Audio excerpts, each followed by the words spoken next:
Hello viewers, आप सभी का पाथफाइंडर्स ब्रेन एकेडमी पे स्वागत है। आज के इस सेशन में जाने के पहले एक बहुत ही इंपॉर्टेंट इन्फॉर्मेशन मैं आपसे शेयर करना चाहता हूं। ये इन्फॉर्मेशन उस एडिटोरियल की मैं बात कर रहा हूं जिसको नोआम चॉक्सी, जो एक यूएस की बहुत ही प्रतिष्ठित स्कॉलर हैं, इन्होंने 2001 में लिखा था। और इस एडिटोरियल में उन्होंने लिखा था the US is a leading terrorist state. तो ये पहली बार था उस यूएस के ऊपर इतने इंपॉर्टेंट स्कॉलर ने इस तरीके से लिखा था।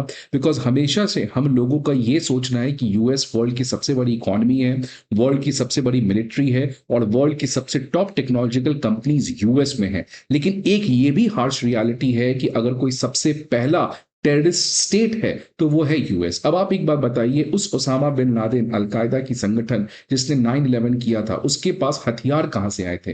तो ये हथियार वही मुजाहिदीन से आया था जिसको यूएस ने बनाया था सोवियत को रोकने के लिए। अब इस तालिबान के पास वेपन कहां से आया? तो अगेन वही तालिबान के पास जो वेपन है जो अमेरिका ने अफगानिस्तान में सप्लाई किया था। तो जिस तरीके से ग्लोबल प्रोलिफरेशन हुआ है इन सोफिस्टिकेटेड आर्म्स का, वेपन्स का, एम्यूनिशंस का, अगर ये कहीं से आ रहा है तो कोई तो कंट्री ही दे रहा होगा। तालिबान के पास खुद तो गन बनाने की फैक्ट्री नहीं है, ना ही अलकायदा के पास थी। तो कोई ना कोई कंट्री, उसी के वेपन्स आ रहे थे। तो इसी कॉन्टेक्स्ट में नोआम चॉक्सी ने इसका पर्दाफाश किया और उसके बाद एक तरीके से फॉरेन पॉलिसी में और इंटरनेशनल न्यूज सर्कल्स में ये काफी ज्यादा सर्कुलेट हुआ। आज क्यों मैं ये इंफॉर्मेशन शेयर कर रहा हूं? बिकॉज आज वापस से इसी चीज को अमेरिका ने प्रूव किया है। अब देखिए न्यूज क्या है, आप खुद हैरान हो जाइएगा। जिस डोनाल्ड ट्रंप से हम लोग बहुत ज्यादा ऑप्टिमिस्टिक थे, अब देखिए डोनाल्ड ट्रंप ने क्या किया है। डोनाल्ड ट्रंप ने $397 मिलियन का फाइनेंशियल एड पाकिस्तान को ग्रांट किया है for the maintenance of F-16 fighter jet. तो जितने भी F-16 फाइटर जेट इस समय पाकिस्तान के पास हैं, उनमें जो भी मेंटेनेंस का काम चाहिए, उनमें जो भी रिपेयर का काम चाहिए, उनको कैसे और ज्यादा हम लोग टेक्नोलॉजी उसका एनहांस कर सकते हैं वगैरह वगैरह, इसके लिए लगभग $400 मिलियन का डोनाल्ड ट्रंप ने अब फाइनली फाइनेंशियल एड के लिए अप्रूवल दे दिया है। तो ये काफी हैरानी वाली खबर है। बिकॉज आपको पता है कि जब डोनाल्ड ट्रंप पावर में आए थे, उसके बाद उन्होंने 90 दिन का फॉरेन एड फ्रीज कर दिया था। मतलब कोई भी कंट्री को अमेरिका जो है वो फॉरेन एड प्रोवाइड नहीं करेगी एक्सेप्ट इजराइल एंड इजिप्ट। लेकिन अब इस चीज को ब्रेक करते हुए वापस से अमेरिका अब $400 मिलियन पाकिस्तान को देने जा रहा है for the sustaining the, which mean simply maintaining the F-16 fighter jet fleet. अब ये काफी बड़ा शॉकर है, बहुत बड़ा यूटर्न है डोनाल्ड ट्रंप का। बिकॉज डोनाल्ड ट्रंप ही वो व्यक्ति थे जिन्होंने 2018 में पाकिस्तान के प्रति जो भी यूएस की एड जारी थी उसको उन्होंने कैंसिल किया था। इसके बाद जब जो बाइडेन आए थे तो उन्होंने डोनाल्ड ट्रंप की इस पॉलिसी को रिवर्स किया और 2022 में जो बाइडेन की सरकार ने अप्रूव किया था $450 मिलियन का package to Pakistan again for F-16। और नाम क्या दिया गया था कि इसको हम इसीलिए दे रहे हैं बिकॉज हमें काउंटर टेररिज्म को करना है। विच मीन्स पाकिस्तान टेररिज्म को रोकने के लिए इन F-16 फाइटर जेट के यूज करेगा। अब आप बताइए कि सबको ये बात पता है कि पाकिस्तान F-16 किस तरीके से यूज करता है और कितना चांस है इसके मिसयूज करने का, उसके बावजूद बाइडेन ने किया। तो बाइडेन से तो चलिए, डेमोक्रेट से तो ये एक्सपेक्टेड है कि उनका पाकिस्तान का प्यार खत्म नहीं हो रहा है। लेकिन ये चीज अब डोनाल्ड ट्रंप करेंगे, खासकर उस समय जब वो इस समय प्राइम मिनिस्टर मोदी गए तो F-35 फाइटर जेट का ऐलान किया। तो ये एक तरीके से काफी बड़ा बिट्रेयल है। ये एक काफी बड़ा मैसेज है इंडियंस और इंडिया की सरकार को और इंडियंस के लिए कि अमेरिका किसी का भी सगा नहीं है। अब इसके बाद क्या था, ऑपोजिशन ने इस बात को लेकर काफी ज्यादा हंगामा मचाया।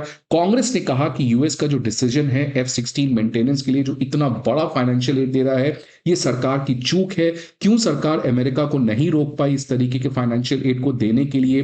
अब इसके बाद सोशल मीडिया पे काफी ज्यादा चीज चल रहा है कि अब इंडिया का समय आ चुका है। इंडिया को F-35 फाइटर जेट जिसका ऑफर डोनाल्ड ट्रंप ने किया था, इसको आउटराइटली रिजेक्ट कर देना चाहिए, नो बोल देना चाहिए था। इससे हम रेड लाइन अमेरिका के अगेंस्ट ड्रॉ कर सकते हैं। अब ये जो F-16 फाइटर जेट है, ये काफ़ी पुराना है। इनफैक्ट 1981 में जब कोल्ड वॉर का समय था, उस समय पहली बार अमेरिका ने पाकिस्तान को F-16 फाइटर जेट दिया था। इसका ये मतलब तो क्लियर है कि अमेरिका, पाकिस्तान का जो ये दोस्ती है, जो मोहब्बत है, ये काफ़ी पुराना है और अभी भी इसमें कोई भी कमी देखने को नहीं मिल रही है। तो एक साथ प्राइम मिनिस्टर मोदी के साथ वो टेररिज्म की बात करते हैं और दूसरी तरफ उसी पाकिस्तान जो टेररिज्म का एपीसेंटर है एज पर एस जयशंकर, उनको ये F-16 का फाइटर जेट देते हैं। तो आज इस सेशन में हम लोग इस पूरे जियो पॉलिटिक्स को डीकंस्ट्रक्ट करेंगे और कहेंगे कि और लास्ट में समझेंगे कि कैसे इंडिया इस अमेरिका की बुली से बच सकता है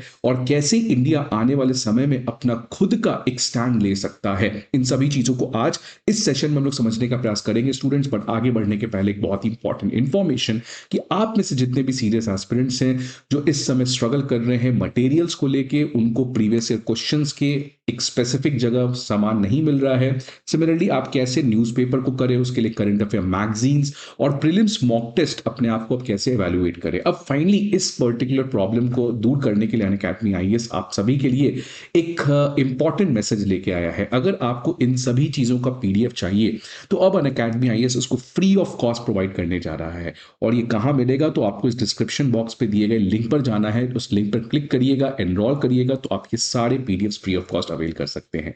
इसके अलावा if you have any other information you need, then आप इस नंबर पे कॉल करके हमारे मेंटोर्स और एजुकेटर्स से कनेक्ट कर सकते हैं। अब ये जो अमेरिका और पाकिस्तान की दोस्ती है, इसकी थोड़ी इतिहास समझते हैं। इतिहास तो काफी पुरानी है। कोल्ड वॉर में इनफैक्ट आपको पता है कि बगदाद पैक्ट करके एक संगठन बनाया गया था और बगदाद पैक्ट में मोस्टली ये सारे मुस्लिम कंट्रीज थे और इनको बनाया गया था वेस्ट के द्वारा, यूके और यूएस के द्वारा, सो दैट सोवियत यूनियन का मिडिल ईस्ट में एंट्री को रोका जा सके। इसके जो सबसे इंपॉर्टेंट कंट्री था वो था पाकिस्तान। तो पाकिस्तान हमेशा से अमेरिका के साथ काम किया था सोवियत को रोकने के लिए, जिसकी वजह से कोल्ड वॉर में पाकिस्तान और यूएस की दोस्ती काफी अच्छी थी।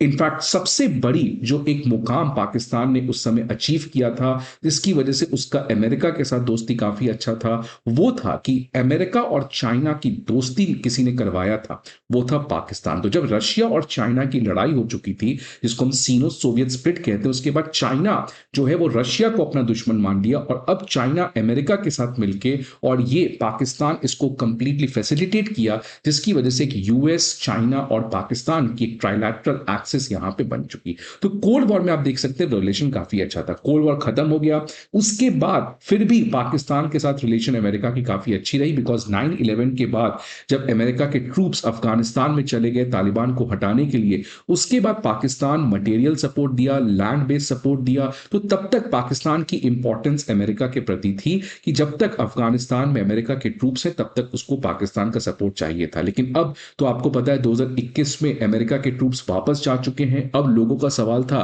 कि क्या अब पाकिस्तान को अमेरिका भूल जाएगा? ऐसा बिल्कुल भी नहीं है, बिकॉज पाकिस्तान तब तक अमेरिका के फॉरेन पॉलिसी में जिंदा रहेगा जब तक अमेरिका इंडिया को परेशान करने का नियत रखता है। बिकॉज जब भी उसको इंडिया को प्रॉब्लम करना है, अगर अमेरिका को लगता है कि इंडिया मेरी बात नहीं मान रहा, तो इंडिया को कैसे फोर्स किया जाए, कोर्शन किया जाए, कंपेल किया जाए, तो भैया पाकिस्तान को F-16 के लिए फाइटर जेट दे दो। तो ये अमेरिका की पुरानी पॉलिसी है और इसी की वजह से प्रॉब्लम आता है। अब देखिए रिसेंटली क्या हुआ, जब डोनाल्ड ट्रंप ने F-35 ऑफर दिया तो पाकिस्तान ने खूब क्रिटिसाइज किया और उसी के बाद अब डोनाल्ड ट्रंप इस फाइनेंशियल एड की ऐलान किए हैं। तो ये बताता है कि पाकिस्तान को एक तरीके से कंपेंसेट करने के लिए ये पर्टिकुलर चीज किया गया है। अब सवाल आता है कि इस पर्टिकुलर चीज से हमें क्या सीखना चाहिए। पहली चीज आप देखिए कि अगर इंडिया का हम रशिया, जो हमारा सबसे टाइम टेस्टेड पार्टनर है, सबसे इंपॉर्टेंट पार्टनर है, जिसने हर एक मुसीबत में हमारा साथ दिया है, अगर उसका बात करें तो हमारा जो डिफेंस इंपोर्ट है वो काफी कम हो रहा है। इनफैक्ट 2019 से लेकर 23 तक as per the SIPRI data हम लेस देन 50% अपने आर्म्स इंपोर्ट को रशिया से किए हैं, विच इज अराउंड 46%। और यूएस के साथ आप देख रहे हैं कॉन्स्टेंटली बढ़ रहा है।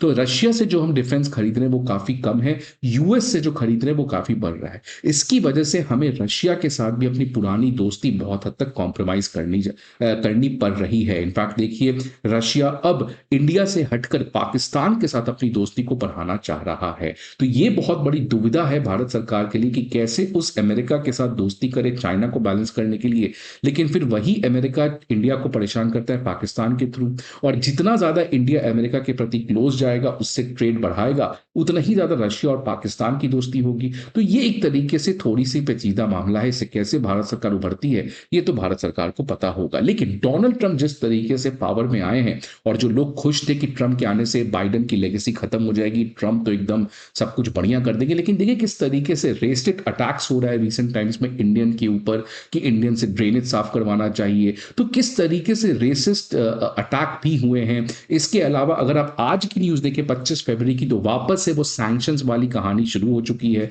4 इंडियन कंपनीज को ईरान के साथ डील करने के लिए डोनाल्ड ट्रंप की सरकार ने सैंक्शन लगा दिया है। तो सवाल आता है कि कब तक इंडिया इसी तरीके से अपने फॉरेन पॉलिसी में डिलेमा दुविधा झेलेगा। तो इसका एक ही आंसर है आत्मनिर्भर भारत। जब तक हमारा आत्मनिर्भर भारत का सपना पूरा नहीं होगा, तब तक हम भले अमेरिका से दोस्ती करें, रशिया से दोस्ती करें, किसी से भी दोस्ती करें, because no one is going to help us when we need. We are only our own friend, we are only there to protect us, and for us to protect we really need to become आत्मनिर्भर Bharat. Because जब तक हमारी economy resilient नहीं होगी, जब तक हमारी defence sector resilient नहीं होगी, तब तक हम कभी भी इंडिपेंडेंट और एक करेज बेस्ड फॉरेन पॉलिसी को नहीं कर सकते हैं।